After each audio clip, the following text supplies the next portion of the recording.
Assalamualaikum warahmatullahi wabarakatuh. Teman-teman semua, jamaah Ma'iyah dimanapun Anda berada, salam sehat selalu buat teman-teman. Dan Alhamdulillah pada kesempatan hari ini Akik Ma'iyah hadir menjumpai teman-teman semua. Dan Alhamdulillah kami bersama Mbah Nun dan juga Mas Haryanto akan membincang atau merefleksikan beberapa hal yang berlangsung dan terkini di masyarakat kita, terutama dua hal yang berlangsung baru-baru ini. Yang pertama adalah kasus pembantaian satu keluarga di Sigi, Sulawesi Tengah, dan juga tak lama kemudian melalui media sosial atau grup WA atau apapun kita mendapatkan satu tayangan di mana ada jamaah sholat dan untuk memandu sholatnya itu, untuk menyegerakan sholat itu ada azan di mana hayya 'alas sholah itu diganti dengan hayya 'alal jihad. Nah, ini dua peristiwa yang saya ingin meminta kepada Mbah Nun untuk merefleksikan. Jadi kira-kira bagaimana Mbah Nun? Ya, saya kira kita ambil saja tiga cara pandang atau tiga jarak pandang, tiga perspektif atau tiga spektrum ya.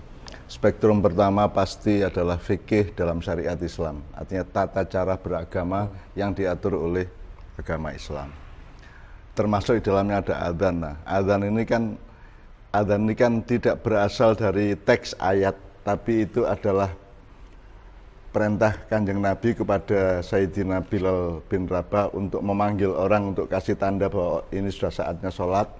Terus Bilal bin Rabah kalau tidak salah kemudian meneriakkan kata-kata yang sekarang kita kenal sebagai adzan itu. Jadi disebut mahdhoh, dia memang peristiwanya mahdhoh, tapi kalau disebut itu aturan baku, sebenarnya kan asal usulnya kan dalam tanda petik kreativitasnya Bilal bin Rabah yang suaranya memang enak itu. Nah, yang disebut Mas Helmi tadi adalah bersamaan dengan adanya kasus Sigi, Sulawesi Tengah, itu sebelumnya dan ketika itu berlangsung sudah ada deretan informasi panjang secara video ya, di mana ada orang adzan atau iqomat ya, dengan mengganti hayya 'alas sholahnya menjadi hayya 'alal jihad. Hayya 'alal jihad gitu kan ya. Nah, dari perspektif fikih dan syariat itu tidak lazim. Saya hanya mampu ngomong itu tidak lazim, tapi jangan kaget kalau ada ulama yang mengambil kesimpulan itu adalah bid'ah, bahkan bid'ah kubro, atau mungkin bisa dianggap sesat, karena itu menyalahi sunnah dan aturan yang sejak awal sudah dilegitimasi oleh Rasulullah. Nah, saya tidak ikut mengatakan apa-apa, tapi pokoknya itu memang tidak lazim. Sehingga jangan kaget kalau ada fatwa-fatwa ulama mengenai itu apa sesat, apa bid'ah, apa segala macam. Tetapi kalau kita melihat perspektif yang berikutnya yaitu sosial budaya, soal sosial politik, pokoknya perspektif zaman secara horizontal ya. Kalau kita tarik dari kata sholat itu kan ya selama ini kita maknai sebagai sholat gitu aja, yaitu mengabdi kepada Allah dengan cara tertentu. Kemudian kita kenal kata juga sholawat. Tapi kalau sholawat itu kepada Rasulullah kan, kepada Nabi ya. Nah, sholat dan sholawat ini kan satu rumpun kata yang menurut saya kandungan jiwanya adalah menyatakan komitmen, menyatakan cinta, menyatakan kesetiaan, menyatakan kepatuhan kepada Allah dan Rasulullah kan gitu. Nah, kalau kita tarik dari spektrum fikih syariat ke spektrum sosial politik, sosial budaya, kata sholat ini kan bisa di breakdown, Mas Harwanto. Bisa di breakdown, bisa diinterpretasi, bisa dikembangkan, bisa diaplikasi. Jadi sholat itu bisa, cara kita untuk mengabdi kepada Allah adalah menjalani hidup, dan dalam hidup ini harus kita jalani dengan jihad kan bisa. Nah, jihad ini kan sangat luas. Bisa cari istri, cari nafkah, bisa menempuh sesuatu hal dalam karier atau apa, itu semua jihad. Jadi sebenarnya kalau hayya 'alas sholah dirubah atau dikembangkan jadi hayya 'alal jihad secara makna itu bisa dipahami. Bahwa secara aturan monggo itu para ulama yang ngerti, tapi secara makna bisa dipahami bahwa sholat itu ya saya nyiram tanaman itu ya sholat. Dan gitu. itu juga jihad juga. Iya, itu jihad juga. Saya mandi pagi itu juga sholat, itu juga jihad yang gitu.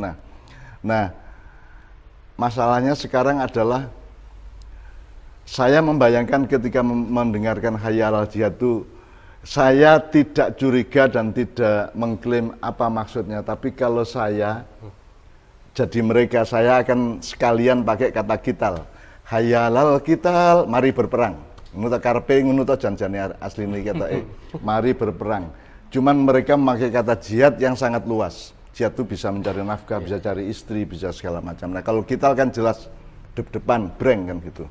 Nah, itu kalau dari perspektif Nah, kalau dari perspektif sosial politik itu kemudian kita bisa melihat sejarah.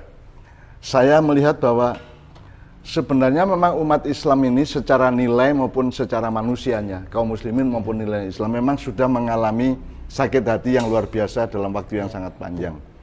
Saya menyebutnya sudah sekitar 4-6 abad itu umat Islam, dan nilai Islam itu disepelekan, diinjak-injak, tidak diakui, diremehkan dan seterusnya. Apakah itu urusannya dengan penjajahan bangsa-bangsa tertentu kepada bangsa yang lain, penjajahan atau kooptasi atau penginjak-injakan dari kelompok lain kepada kelompok Islam dan seterusnya. Itu kan sudah berlangsung berapa abad, sehingga saya memahami sangat lazim bahwa umat Islam atau kaum muslimin itu merasakan rasa sakit, diinjak-injak, dijajah, dipelekodo, dihapusi, apakah dari disalahpahami dari Renaissance sampai globalisasi ya.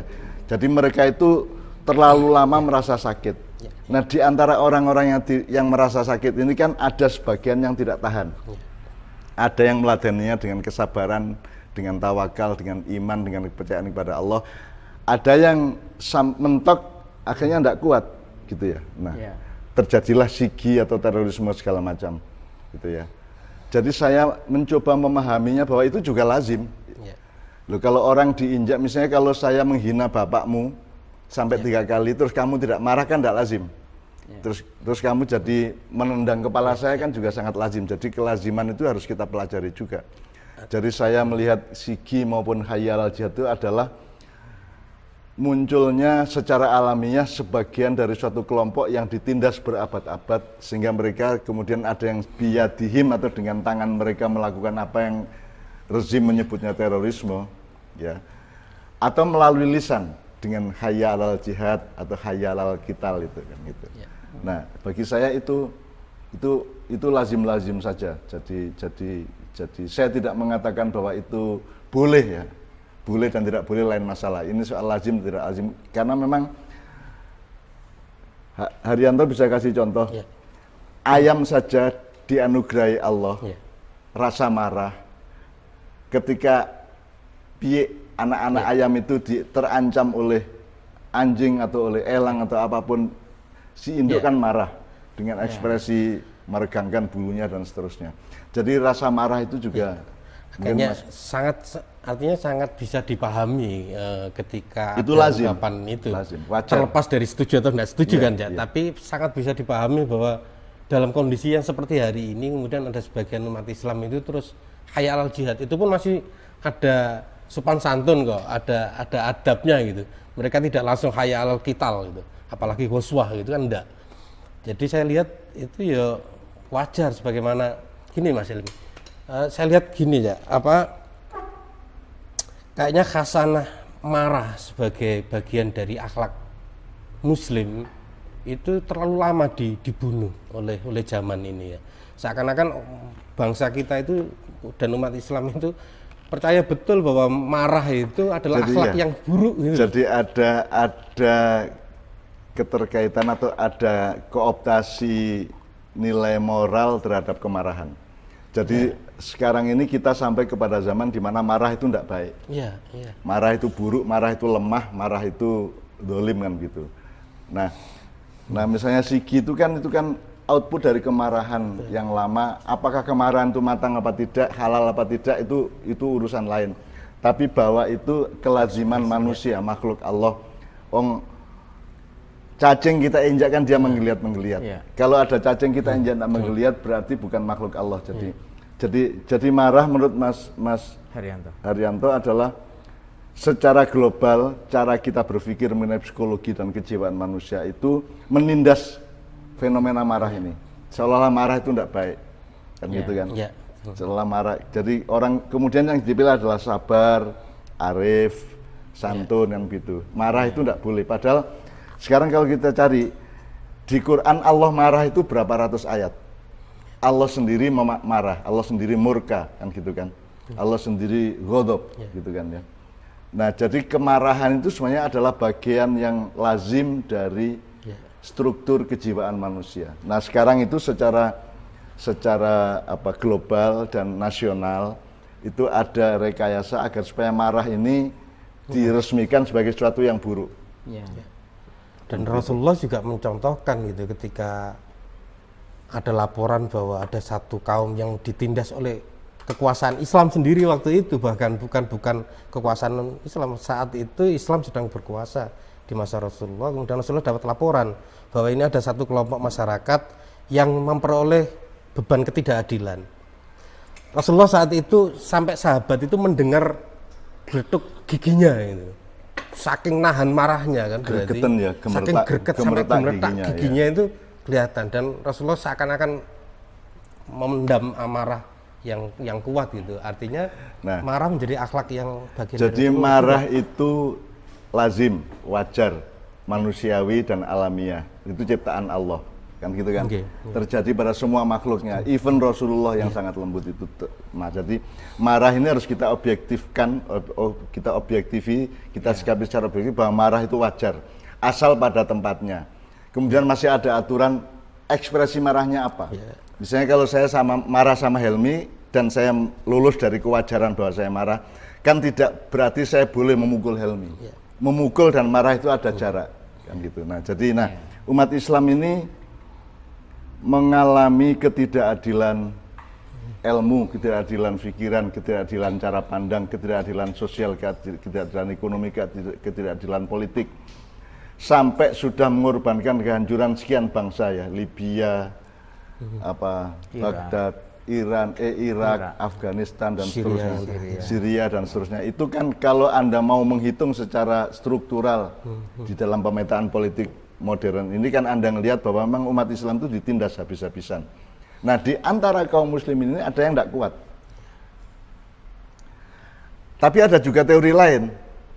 Jadi misalnya kalau ada kelompok Islam yang sangat keras ya, itu juga dalam satu kemungkinan lain bisa merupakan rekayasa dari yang berkuasa, bisa juga.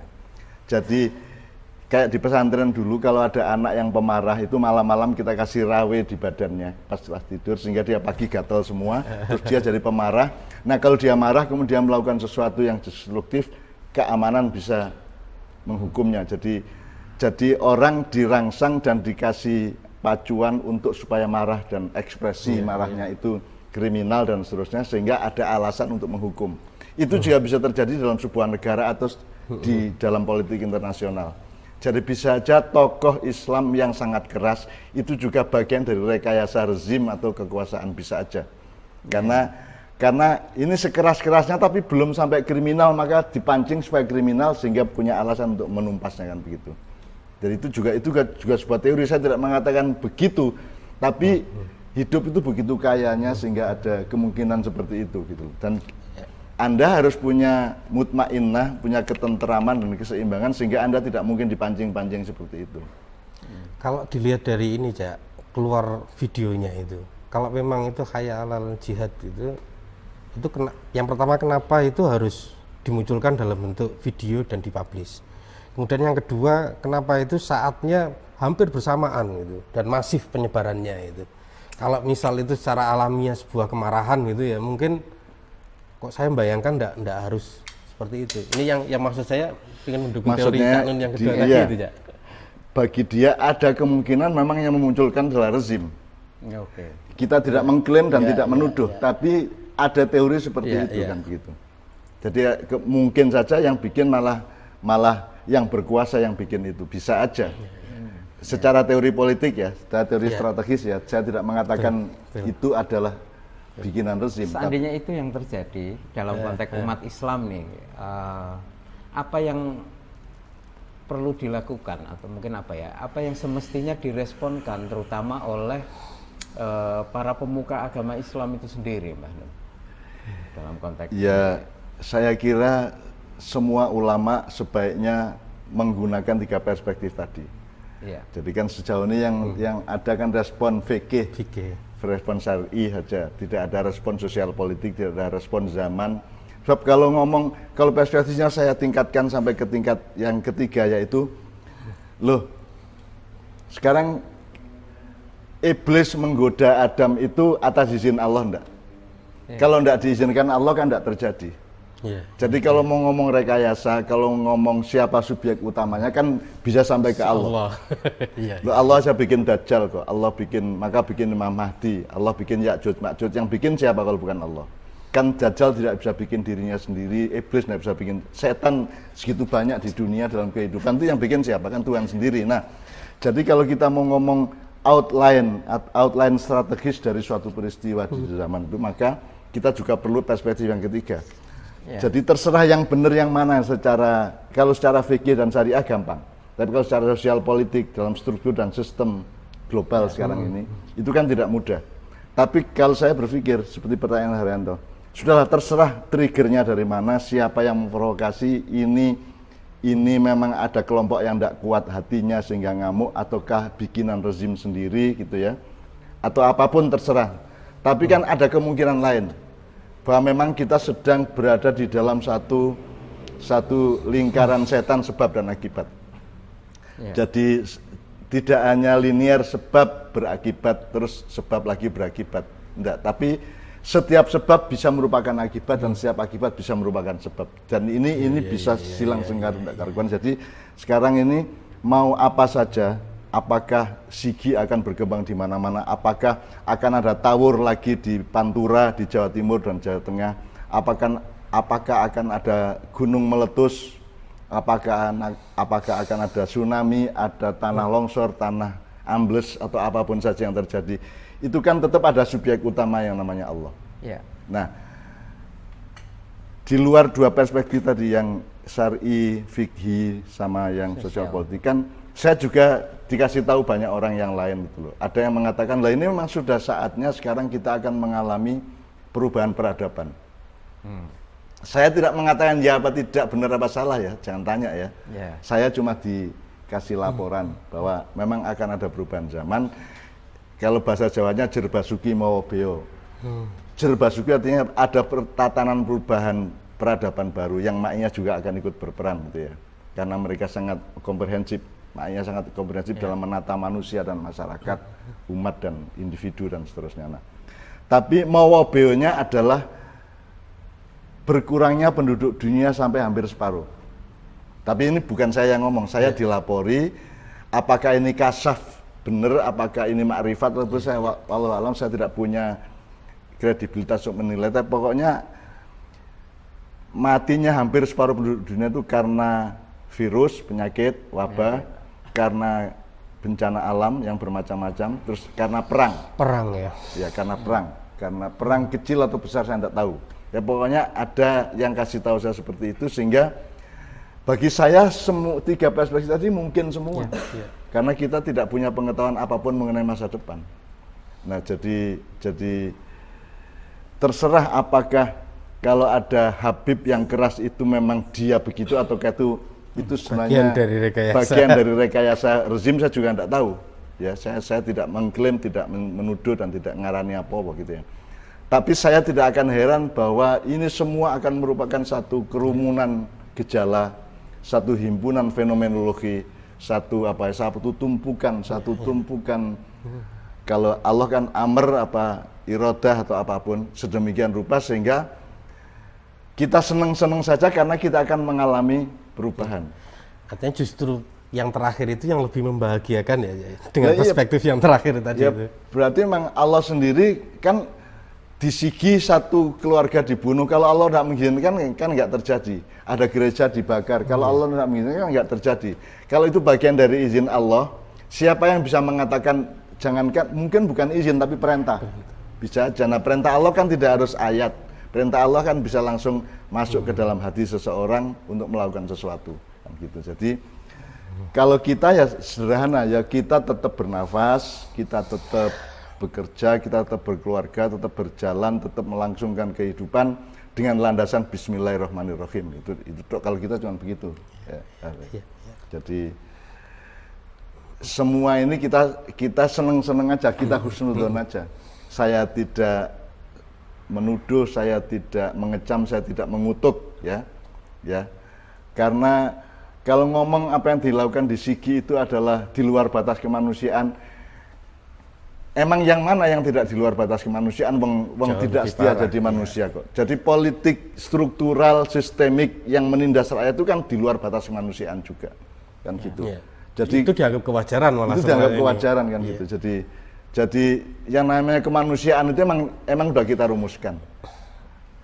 Emang ilmu psikologi modern tahu manusia, kan mereka hanya mengamati gejala-gejala kejiwaan, bukan jiwa manusia. Nah, siapa yang bisa kita tanyain mengenai keutuhan jiwa manusia? Jiwa itu apa sih? Apa jiwa itu diri jiwa itu sendiri, ataukah dia bagian dari jiwa yang besar?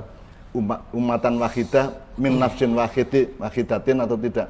Kalau menurut Islam kan semua itu bagian dari jiwanya Allah sendiri, rohnya Allah, kan gitu. Kan tidak mungkin ada roh yang lain kecuali roh Allah. Jadi kalau kita sudah sampai ke situ, bagaimana mungkin ilmu modern bisa menjawab?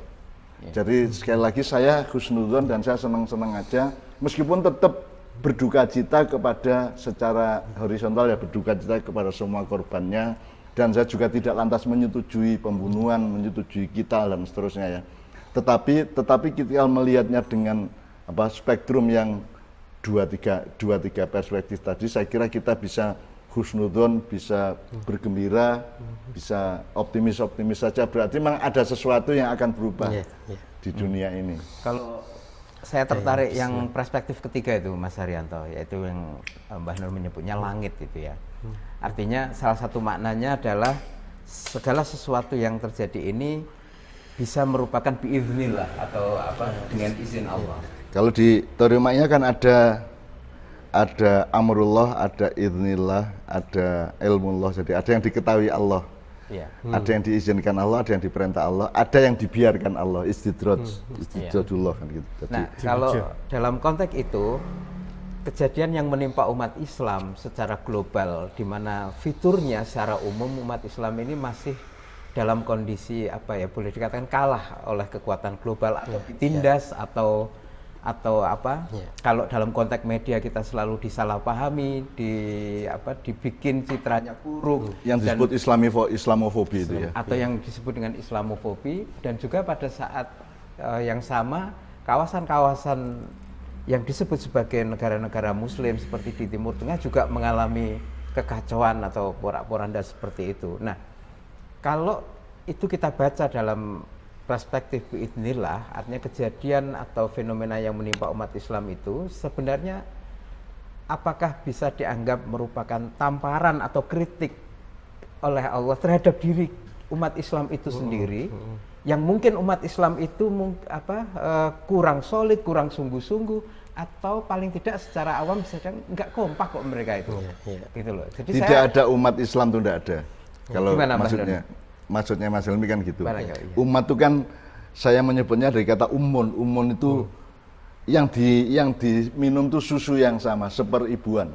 Jadi umat itu adalah saudara seperibuan. Nah, susu ini kan saya ibaratkan sebagai nilai-nilai Islam melalui Rasulullah yang kita nyucup bersama-sama, maka kita menjadi satu umat.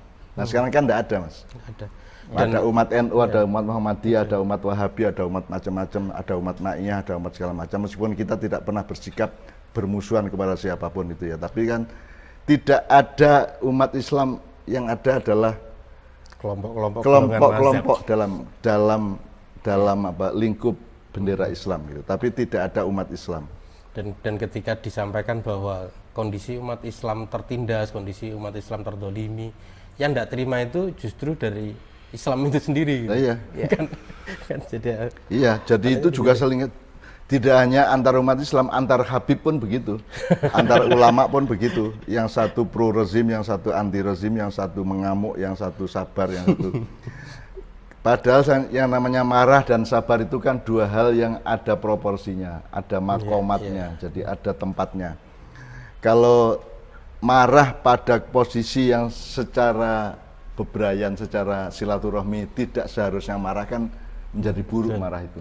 Tapi kalau Anda, misalnya saya bawa fotonya bapaknya Helmi terus saya ludahi 3 kali terus saya injak-injak terus Helmi tidak marah, itu kan juga tidak pada tempatnya. Itu kan setengahnya wajib marah kan begitu.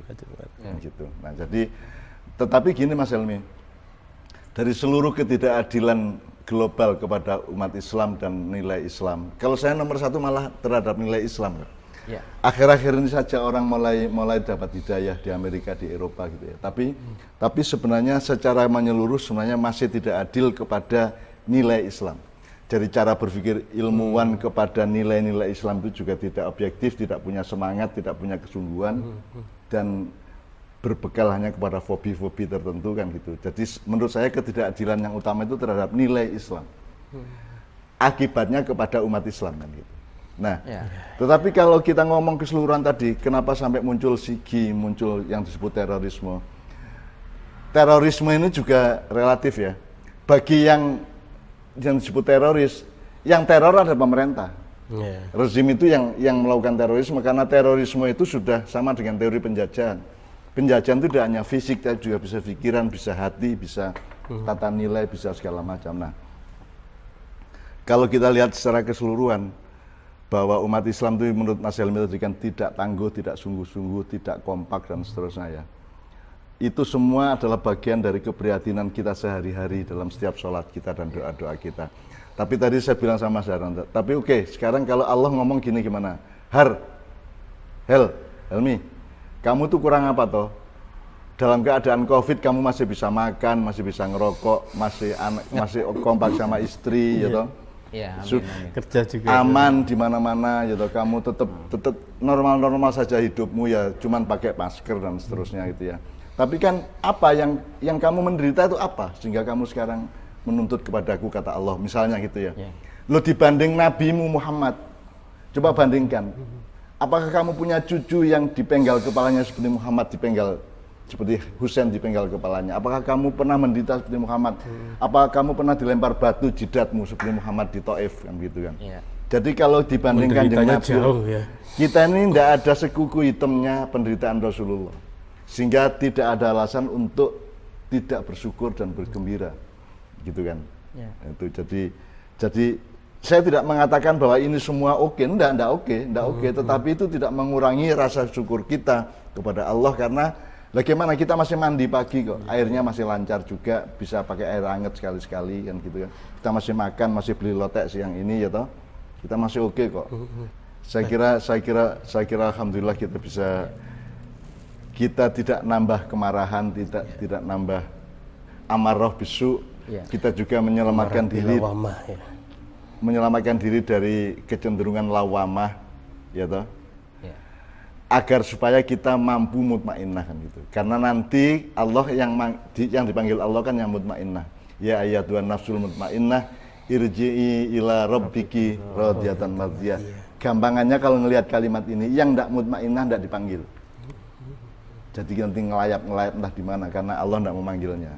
Karena yang dipanggil Allah ya ayyatuhan nafsul mutmainnah. Irji'i, kembalilah kepada Tuhanmu dengan ridho dan dengan diridhoi gitu ya. Assalamualaikum warahmatullahi wabarakatuh. Waalaikumsalam warahmatullahi wabarakatuh.